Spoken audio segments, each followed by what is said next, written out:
Strength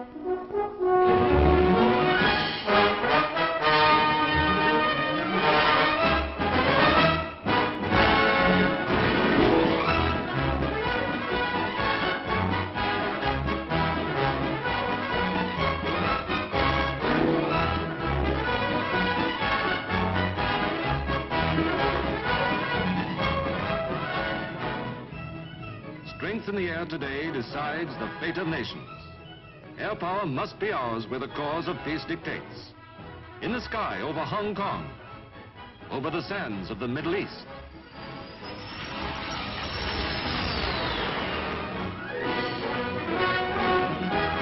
Only a little while ago, air power helped keep the peace of Europe by bringing salvation to Berlin.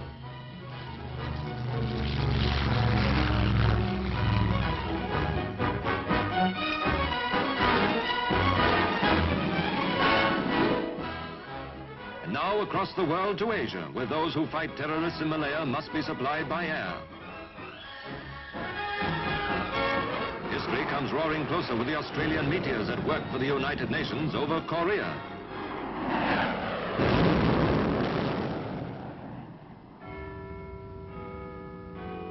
The nerve centre of the RAF is in London, in the Air Ministry in Whitehall, where the Air Council meets to say when and where and how.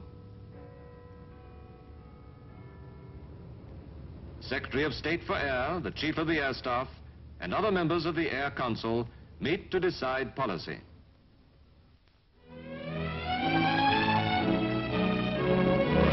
Britain's survival lies in the sea lanes and the traffic that flows along them. Today, war has spread to the third dimension, and command of the sea entails command of the air above it. Coastal Command must scan the skies and search the seas. Their eyes reach further than ever in history. We now have the Shackleton long-range reconnaissance aircraft, flying further and staying aloft longer than any of her predecessors.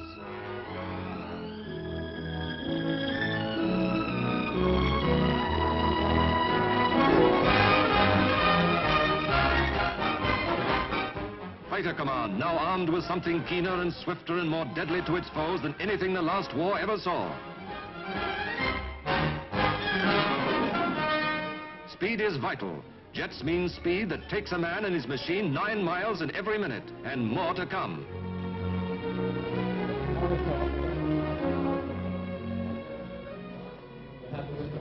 That means new techniques on the ground too. New methods of control. New operations. New radar eyes.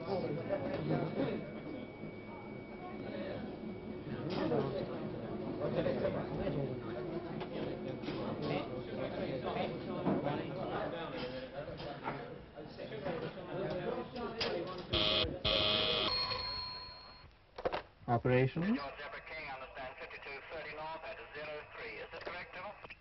High Equinoxo squadrons. Scramble.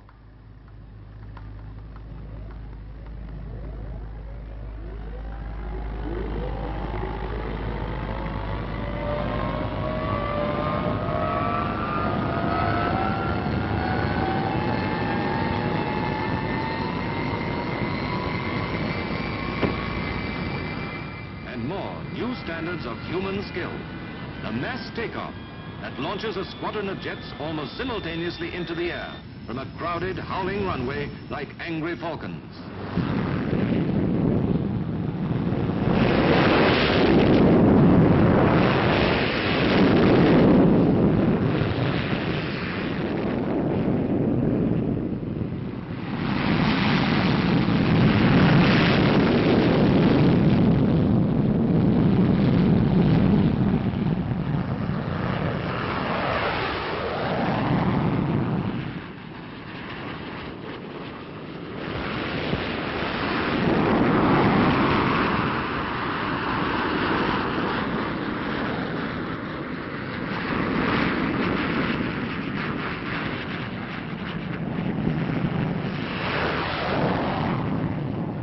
The Meteor is faster than the Spitfire, but the progress of development is also fast.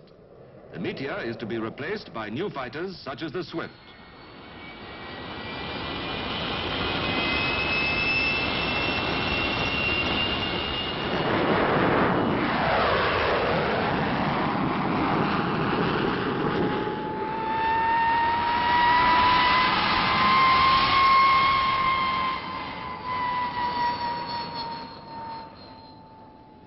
and the P-1067, the fastest fighter flying today.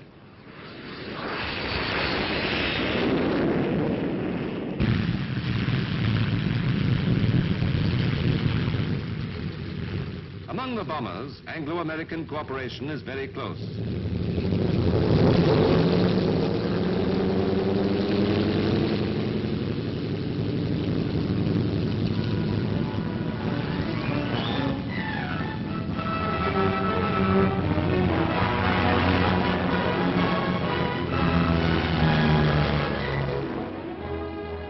After the war, Britain decided to jump production straight from the Lincolns and the Lancasters to the jets.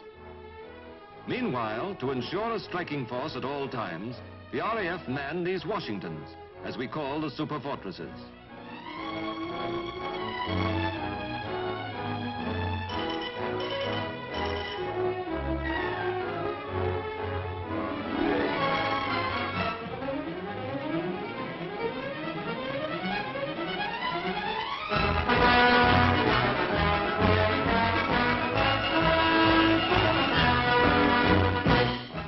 We've also provided bases for the United States Air Force, who operate such enormous airborne monsters as the B-36, most gigantic of bombers, a 10-engine battleship, 6 piston engines and 4 jets.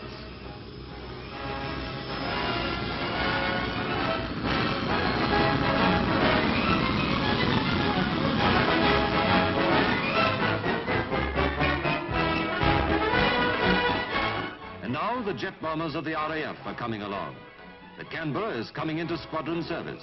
A sleek thing more beautiful to the eye than to the ear, which can fly twice as fast as the Lincoln and twice as high.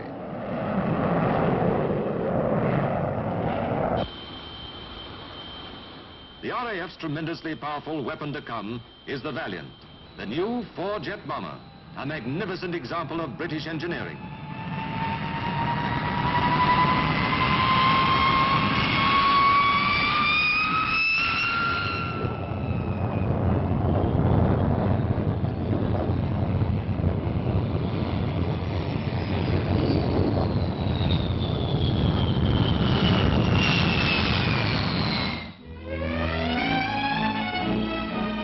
In this disintegrated world, we have at last found an integrated will for peace.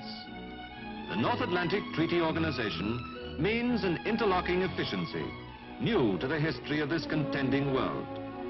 Now the mechanics of European defense are welded under General Eisenhower and his Air Chief Marshal Saunders, who has the task of coordinating the growing efforts of all our neighbor lands to build their air strength.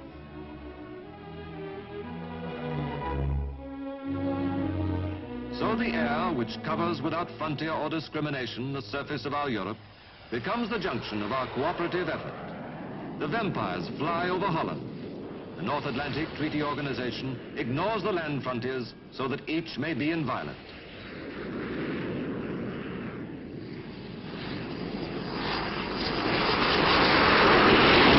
Those who live below, anchored to the anxious ground, watch the passage of the thing that means security to them and to us, and maybe to the world.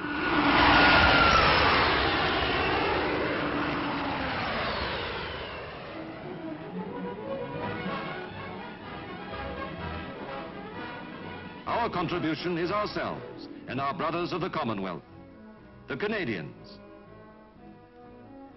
the Australians, the New Zealanders, the South Africans,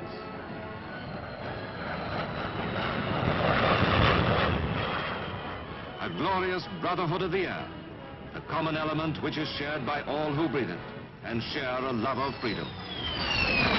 Freedom to be maintained by such roaring things as these. Together, always together, those who share the common sky of freedom must protect it together.